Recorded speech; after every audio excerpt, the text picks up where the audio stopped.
ભાજપ પ્રત્યે અમને લગણી લાગી। અત્યાર સુધી કોંગ્રેસ, ભાજપ અને આમ આદમી પાર્ટી આ ત્રણ પાર્ટીઓ વચ્ચે જોરદાર રેસ ચાલી રહ્યો છે, પરંતુ આજની પ્રજા એટલે કે પાસુદરા ગામ વિસ્તારની પ્રજાને ફક્ત સારું કાર્ય કરે એવી સત્તા આ વખત બેસાડવા ઈચ્છે છે। દરેકના મનની અંદર હવે એમ થયું કે ખરેખર ભારતીય જનતા પાર્ટીથી જ આપણા દેશનો વિકાસ થયો, તો શા માટે આપણા વોર્ડ નંબર 3ની અંદર ભારતીય જનતા પાર્ટી ન હોય?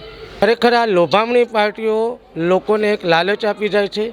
કાર્યના નામે ઝીરો હોય, બધું જ ઓન પેપર પર હોય છે, પરંતુ ખરેખર કેન્દ્ર સરકાર દ્વારા જે કામ છે એ આ પાસુદરા વિસ્તારનું કાર્ય અત્યારે દેખાય છે। નવું ડેવલપિંગ થઈ રહ્યું, આ વિસ્તારની અંદર સારી સારી સ્કૂલો પણ આવી રહી અને ભવિષ્યની અંદર પાસુદરાની અંદર પ્રાથમિક શાળા છે, ત્યાં માધ્યમિક શાળા પણ શરૂ થવાની છે એવી લોકોને આત્મવિશ્વાસ આ ભાજપ સરકારથી આવી રહ્યો છે। કારણ કે આ લોકોની લોભામણી જાહેરાત હોય અને આપણને ખબર છે કે લોકો ગેટા જેવા છે, એક ગેટું જ્યાં જાય ત્યાં વારાફરતી પડતા હોય, પણ ખરેખર કોઈ વ્યક્તિને નથી ઓળખવાની, સરકારને ઓળખવાની છે।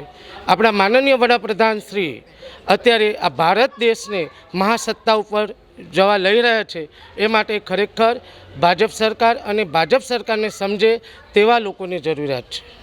મારો મુદ્દો એ છે કે ખરેખર ગેસના બાટલા અવેલેબલ જ છે, કોઈ શોર્ટેજ નથી, પરંતુ આવા જે વિપક્ષધારીઓ લૂંટારી સરકાર છે એ સરકાર આ લોકોને ભ્રમણા કરી અને ગેસના બાટલા નથી અફવા ફેલાવી। પરંતુ માનનીય વડાપ્રધાનશ્રીએ અત્યારનું પાકિસ્તાનનું યુદ્ધ હતું, યુક્રેનનું યુદ્ધ હતું, તો એ ભારતને કોઈપણ પ્રકારની આંચ આવવા દીધી નથી। ખરેખર આપણું અત્યારે જે ગેસના બાટલાની અફવા છે એનાથી દૂર રહેવું જોઈએ।